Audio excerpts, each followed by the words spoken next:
भारत के खास करके प्रधानमंत्री आ रहे हैं, 9 साल में वो खाली झोला लेके आ रहे हैं यहाँ। इस बार कम से कम आखिरी साल है उनके प्रधानमंत्रित्व काल का, तो इस बार कम से कम वो आए तो कम से कम बिहार को विशेष राज्य का दर्जा दे, ये बिहार की जनता चाहती है। के बाद एक रैली भी करने वाले हैं, क्या लग रहा है कि प्रधानमंत्री के आने से महागठबंधन डरेगी? देखिए, महागठबंधन किसी भी के बिहार राज्य में कोई आता है, कोई नेता आ रहे हैं और भारत के खास करके प्रधानमंत्री आ रहे हैं, 9 साल में वो खाली झोला लेके आ रहे हैं यहाँ। झोले में कुछ लेके बिहार के लिए नहीं आए हैं। इस बार कम से कम आखिरी साल है उनके प्रधानमंत्रित्व काल का, तो इस बार कम से कम वो आए तो कम से कम बिहार को विशेष राज्य का दर्जा दे, ये बिहार की जनता चाहती है। बिहार की जनता का आकांक्षा है कि जो है बिहार को विशेष राज्य का दर्जा मिले। कम से कम आखिरी साल में प्रधानमंत्री कम से कम ये काम करके जाना चाहिए प्रधानमंत्री को। और 9 साल में तो प्रधानमंत्री ने ऐसा, एनडीए की सरकार ने कुछ किया नहीं। जहाँ तक बिहार के में जितने भी मंत्री थे, उन्होंने भी जो घोषणा किया था, उस घोषणा पर भी कभी अमल करने का काम नहीं किया। बिहार में ग्रामीण विकास मंत्री हैं गिरिराज सिंह जी, केंद्रीय ग्रामीण विकास मंत्री हैं।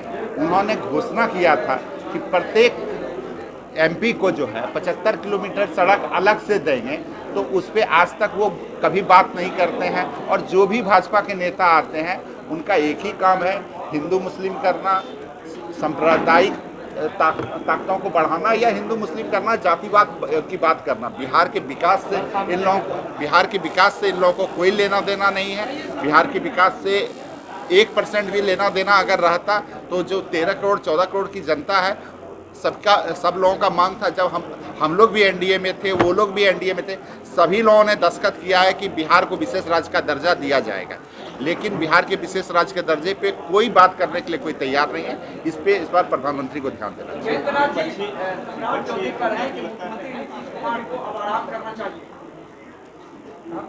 सम्राट चौधरी को तो वहाँ पर काम नहीं करने दिया जा रहा है। जो नेता हैं भाजपा के, वहीं पे कई एक नेता मुख्यमंत्री के दावेदार बन रहे हैं, स्वयं मुख्यमंत्री के दावेदार कई एक लोग बन रहे हैं। तो सम्राट चौधरी को पहले अपने पार्टी में सोचना चाहिए कि कौन कौन, अगर इनको वो आराम करने की सलाह दे रहे हैं तो प्रधानमंत्री को भी उनको सलाह देना चाहिए कि काफ़ी उम्र हो गई है, प्रधानमंत्री को भी आराम करना चाहिए। राजीव प्रताप रूडी हैं, सांसद हैं, वो भी दावेदारी ठोक रहे हैं मुख्यमंत्री का। इससे पहले सम्राट चौधरी के लिए भी नारे लगे। क्या लग रहा है, बीजेपी में इतने सारे सीएम के चेहरे हैं? 2025 से पहले कई एक नारे और भी आपको देखने को मिलेंगे। वहाँ पर खुद लोगों में समन्वय नहीं है कि किसको क्या करना है। उफाफों की स्थिति है भाजपा के अंदर, और जब से महागठबंधन एक हुआ है, उन लोगों को कुछ समझ में ही नहीं आ रहा है कब क्या करना है। कभी इनको मुख्यमंत्री बनना है, कभी किसी को कुछ करना है। सबको कुछ ना कुछ बनना है, लेकिन बिहार की जनता से किसी को लेना देना नहीं है। चाहे राजीव प्रताप रूडी जी हों या सम्राट चौधरी हों, किसी को बिहार की जनता से लेना देना नहीं है। जिनको भी कुछ ना कुछ स्वयं बनना है, इसके लिए लोग प्रयासरत हैं। लेकिन बिहार में महागठबंधन की सरकार है, जो आम लोगों की सरकार है। अभी बिहार में बहुत बड़ी वैकेंसी निकली है, शिक्षकों की वैकेंसी निकली है, और भी कई एक तरह की वैकेंसी निकल रही है। ये सब देख के वो लोग बौखला गए हैं और तरह तरह की बातें कर रहे हैं। ये लो, मुंह मीठा करो। आज मैंने अपना जॉब छोड़ दिया, अब हम पूर्णिया वापस जाएंगे। जॉब छोड़ दिया है? मतलब ये घर कैसे चलेगा? हम करेंगे क्या? और माँ बाबूजी क्या बोलेंगे? इसलिए मैं एक और मिठाई का डब्बा लाया। अपने बिजनेस के लिए लोन अप्रूव हो गया। अरे लोन अप्रूव हो गया वो तो ठीक है, लेकिन पूर्णिया में हम रहेंगे कहाँ? अपना घर भी तो नहीं है वहाँ। इसलिए तो एक और मिठाई का डब्बा अलग से लाया हूँ। हमने पूर्णिया में घर ले लिया है, पूर्णिया के ई होम्स पैनोरमा में। पूर्णिया में पैनोरमा ग्रुप लेकर आए हैं ई होम्स पैनोरमा। बड़ा घर, आलीशान जिंदगी और अत्याधुनिक सुविधाओं के संग। अरे अरे, अब क्यों मुंह मीठा करवा रही हो?